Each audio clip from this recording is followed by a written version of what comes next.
السلام علیکم ورحمۃ اللہ وبرکاتہ۔ الحمدللہ رب العالمین والصلاة والسلام علی نبی الکریم۔ جیسا کہ ہم حضرت صلی اللہ علیہ وسلم کی سیرت بیان کر رہے ہیں اور اس سلسلے میں ہم حضرت صلی اللہ علیہ وسلم کے نسب کے سلسلے میں بیان کر رہے تھے، اور اس میں چاہے زمزم کی کھدائی اور واقعہ فیل کو ابھی میں بیان کرنے جا رہا ہوں۔ جیسا کہ پہلے بھی بیان کیا جا چکا ہے کہ عبد المطلب نے خواب میں دیکھا کہ انہیں زمزم کا کنواں کھودنے کا حکم دیا جا رہا ہے، اور خواب میں ہی انہیں اس کی جگہ بھی بتائی گئی۔ انہوں نے بیدار ہونے کے بعد کھدائی شروع کی، اور رفتہ رفتہ وہ چیزیں برآمد ہوئی جو بنو جرہم نے مکہ چھوڑتے وقت چاہے زمزم نے دفن کی تھی۔ اس کا واقعہ میں پہلے بیان کر چکا ہوں۔ اس میں یہ تلواریں، زرہیں اور سونے کے 2 ہرن، عبد المطلب نے تلواروں سے کعبے کا دروازہ ڈھالا، سونے کے دونوں ہرن بھی دروازے میں ہی میں فٹ کیے، اور حاجیوں کو زمزم پلانے کا بندوبست کیا۔ کھدائی کے دوران ایک عجیب واقعہ بھی پیش آیا کہ جب زمزم کا کنواں نمودار ہو گیا تو قریش نے عبد المطلب سے جھگڑا شروع کیا اور مطالبہ کیا کہ ہمیں بھی کھدائی میں شریک کر لو۔ عبد المطلب نے کہا میں ایسا نہیں کر سکتا، میں اس کام کے لیے مخصوص کیا گیا ہوں۔ لیکن قریش کے لوگ باز نہ آئے، یہاں تک کہ فیصلے کے لیے بنو سعد کی ایک کہنہ عورت کے پاس جانا طے ہوا، اور لوگ مکہ سے روانہ ہو گئے۔ لیکن راستے میں اللہ تعالیٰ نے انہیں ایسی علامات دکھلائیں، وہ سمجھ گئے کہ زمزم کا کام قدرت کی طرف سے عبد المطلب کے ساتھ مخصوص ہے، اس لیے راستے ہی سے پلٹ آئے۔ یہی موقع تھا جب عبد المطلب نے نظر مانی کہ اگر اللہ نے انہیں 10 لڑکے عطا کیے، وہ سب کے سب اس عمر کو پہنچے کہ ان کا بچاؤ کر سکیں، تو وہ ایک لڑکے کو کعبہ کے پاس قربان کر دیں گے۔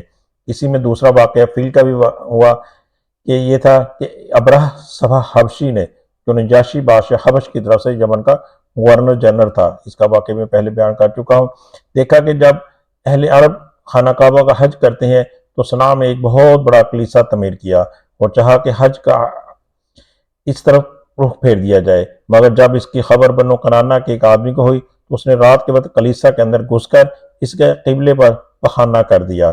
ابرہہ کو پتہ چلا تو سخت غصے میں آیا اور 60,000 کا ایک لشکر اجرار لے کر کعبے کو ڈھانے کے لیے نکل کھڑا ہوا۔ اس نے اپنے لیے ایک زبردست ہاتھی بھی منتخب کیا۔ لشکر میں کل یا بعض روایت میں 13 ہاتھی بھی بیان کیے جاتے ہیں کہ شامل تھے۔ ابرہہ یمن سے یلغار کرتا ہوا مخمس پہنچا اور وہاں اپنے لشکر کو ترتیب دے کر اور ہاتھی کو تیار کر کے مکے میں داخلے کے لیے چل پڑا۔ جب مزدلفہ اور مینا کے درمیان وادی محصر میں پہنچا تو ہاتھی بیٹھ گیا اور کعبے کی طرف بڑھنے کے لیے کسی طرح نہ اٹھا۔ اس کا رخ شمال، جنوب یا مشرق کی طرف کیا جاتا تو اٹھ کر دوڑنے لگتا، لیکن کعبے کی طرف کیا جاتا تو بیٹھ جاتا۔ اسی دوران اللہ نے چڑیوں کا ایک جھنڈ بھیج دیا جس نے لشکر پر ٹھیکری جیسے پتھر گرائے، وہ اللہ نے اسی سے انہیں کھائے ہوئے بھس کی طرح کر دیا۔ یہ چڑیاں ابابیل اور قمری جیسی تھیں۔ ہر چڑیا کے پاس 3 کنکریاں تھیں، ایک چونچ میں اور 2 پنجوں میں۔ کنکریاں چنے کی جیسی تھیں، مگر جس کو لگ جاتی تھی اس کے اعضاء کٹنا شروع ہو جاتے تھے اور مر جاتا تھا۔ یہ کنکریاں ہر آدمی کو نہیں لگی تھیں، لیکن لشکر میں ایسی بگدڑ مچی کہ ہر شخص دوسرے کو روندتا، کچلتا، گرتا پڑتا بھاگ رہا تھا۔ پھر بھاگنے والے ہر راہ پر گر رہے تھے اور ہر چشمے پر مر رہے تھے۔ ادھر ابرہہ پر اللہ نے ایسی آفت بھیجی کہ اس کی انگلیوں کے پور جھڑ گئے اور سنا پہنچتے پہنچتے چوزے جیسا ہو گیا، پھر اس کا سینہ پھٹ گیا، دل باہر نکل آیا اور وہ بری موت مر گیا۔ ابرہہ کے اس حملے کے موقع پر مکے کے باشندے جان کے خوف سے گھاٹیوں میں بکھر گئے تھے اور پہاڑیوں کی چوٹیوں پر جا چھپے تھے۔ جب لشکر پر عذاب نازل ہو گیا تو اطمینان سے اپنے گھروں کو لوٹ آئے۔ یہ واقعہ بیشتر اہل علم کے بقول نبی صلی اللہ علیہ وآلہ وسلم کی پیدائش سے صرف 50 یا 55 دن پہلے ماہ محرم میں پیش آیا تھا، لہٰذا یہ واقعہ 571 عیسوی فروری کے اواخر یا مارچ کے اوائل کا واقعہ ہے۔ یہ در حقیقت ایک تمہیدی نشانی تھی جو اللہ نے اپنے نبی اور اپنے کعبہ کے لیے ظاہر فرمائی تھی، کیونکہ آپ بیت المقدس کو دیکھیے، اپنے دور میں اہل اسلام کا قبلہ تھا اور وہاں کے باشندے مسلمان تھے، اس کے باوجود اس پر اللہ کے دشمن یعنی مشرقین کا تسلط ہو گیا، جیسا کہ بخت نصر کے حملہ 587 قبل مسیح اور اہل روم کا قبضہ 70 عیسوی سے ظاہر ہے، لیکن اس کے برخلاف کعبہ پر عیسائیوں کو تسلط حاصل نہ ہو سکا، حالانکہ اس وقت یہی مسلمان تھے اور کعبے کے باشندے مشرک تھے۔ پھر یہ واقعہ ایسے حالات میں پیش آیا، اس کی خبر اس وقت کی متمدن دنیا کے بیشتر علاقوں یعنی کہ روم اور فارس میں آنن فانن پہنچ گئی، کیونکہ حبشہ کا رومیوں سے بڑا گہرا تعلق تھا اور دوسری طرف فارسیوں کی نظر رومیوں پر برابر رہتی تھی اور رومیوں اور ان کے حلیفوں کے پیش نظر آنے والے واقعات کا برابر جائزہ لیتے رہتے تھے۔ یہی وجہ ہے کہ اس واقعے کے بعد اہل فارس نے نہایت تیزی سے یمن پر قبضہ کر لیا۔ اب چونکہ یہ دو حکومتیں اس وقت متمدن دنیا کے اہم حصے کی نمائندہ تھی، اس لیے اس واقعے کی وجہ سے دنیا کی نگاہیں خانہ کعبہ کی طرف متوجہ ہو گئیں۔ انہیں بیت اللہ کے شرف و عظمت کا ایک کھلا ہوا خدائی نشان دکھلائی پڑ گیا، اور یہ بات دلوں میں اچھی طرح بیٹھ گئی۔ اس گھر کو اللہ نے تقدیس کے لیے منتخب کیا ہے، لہٰذا آئندہ یہاں کی آبادی سے کسی انسان کا دعویٰ نبوت کے ساتھ اٹھنا اس واقعے کے تقاضے کے عین مطابق ہوگا، اور اس خدائی حکمت کی تفسیر ہوگا جو عالم اسباب سے بالا طریقے پر اہل ایمان کے لیے خلاف مشرقین کی مدد پر پوشیدہ تھی۔ عبد المطلب کے کل 10 بیٹے تھے، جن کے نام یہ ہیں: حارث، زبیر، ابو طالب، عبداللہ، حمزہ رضی اللہ عنہ، ابو لہب، غیداق، مقوم، صفارہ اور عباس رضی اللہ عنہ۔ بعض نے کہا کہ 11 تھے، ایک کا نام قسم تھا، اور بعض لوگوں نے کہا کہ 13 تھے، ایک کا نام عبد القعبہ اور ایک کا نام حجل تھا، لیکن 10 کے قائلین کہتے ہیں کہ مقوم ہی کا نام دوسرا عبد القعبہ ہے، اور غیدیق کا نام حجل تھا، وقسم نام کا کوئی شخص عبد المطلب کی اولاد میں نہ تھا۔ عبد المطلب کی بیٹیاں 6 تھیں، ان کے نام میں بیان کرتا ہوں: ام الحکیم، ان کا نام بیضہ بھی ہے، برہ، عاتقہ، صفیہ، عروہ اور امیمہ۔ بہتر ہے کہ میں حضور صلی اللہ علیہ وسلم کے والد ماجد عبداللہ رضی اللہ عنہ کے متعلق بیان کرتا چلوں۔ ان کی والدہ کا نام فاطمہ تھا، وہ عمرو بن عاص بن عمران بن مخزوم بن یقظہ بن مرہ کی صاحبزادی تھی۔ عبد المطلب کی اولاد میں عبداللہ سب سے زیادہ خوبصورت، پاک دام اور چہیتے تھے، وہ ذبیح کہلاتے تھے۔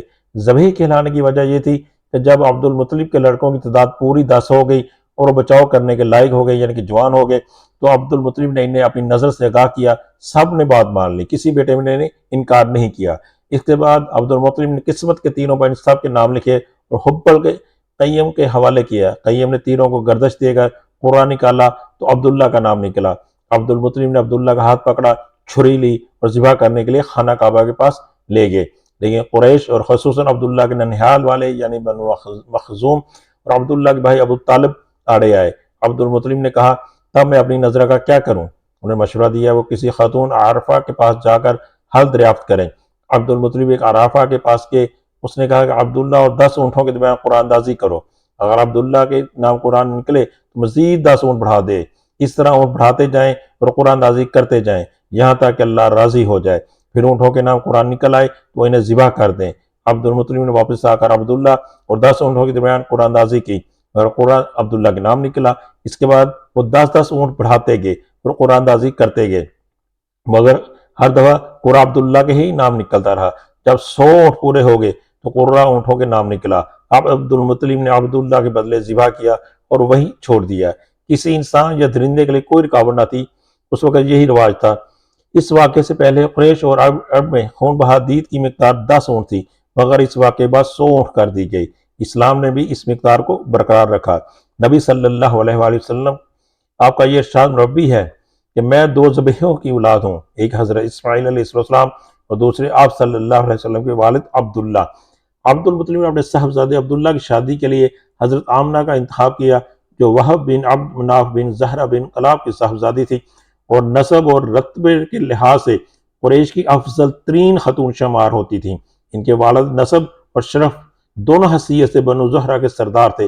وہ مکہ ہی میں رخصت ہو کر حضرت عبداللہ کے پاس آئیں، مگر تھوڑے ہی عرصے بعد عبداللہ کو عبد المطلب نے کھجور لانے کے لیے مدینہ بھیجا اور وہیں ان کا انتقال ہو گیا۔ بعض اہل علم یہاں یہ بھی کہتے ہیں کہ وہ تجارت کے لیے ملک شام تشریف لے گئے تھے، قریش کے ایک قافلے کے ہمراہ واپس آتے ہوئے پار ہو کر مدینہ اترے اور وہیں انتقال کر گئے۔ تدفین نابغہ جعدی کے مکان میں ہوئی۔ اس وقت ان کی عمر مبارک 25 برس تھی۔ اکثر مورخین کے مقول ابھی رسول اللہ صلی اللہ علیہ وسلم پیدا نہیں ہوئے تھے، کہ بعض اہل علم یہ بھی کہتے کہ آپ کی پیدائش ہو چکی تھی اور آپ 2 ماہ کے تھے۔ جب آپ عبداللہ رضی اللہ عنہ کی وفات کی خبر مکہ پہنچی تو حضرت آمنہ سلام اللہ علیہ نے نہایت طرزانگیز مرثیہ کہا، جس کا میں اردو تسلیت کر دیتا ہوں: بطحا کی آغوش ہاشم کے صاحبزادے سے خالی ہو گئی، وہ بانگ و خروش کے درمیان ایک لحد میں آسودہ خواب ہو گیا۔ اسے موت نے ایک پکار لگائی اور اس نے لبیک کہہ دیا۔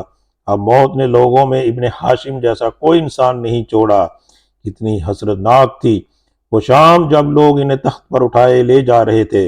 اگر موت اور موت کے حوادث نے ان کا وجود ختم کر دیا ہے تو ان کے کردار کے نقوش نہیں مٹائے جا سکتے، وہ بڑے دانا اور رحم دل تھے۔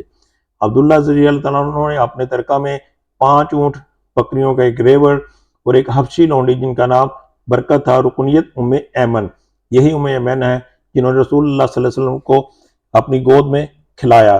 باقی میں حضور صلی اللہ علیہ وسلم کی پیدائش مبارکہ کے ذکر نیکسٹ ایپیسوڈ میں کروں گا۔ وعلینا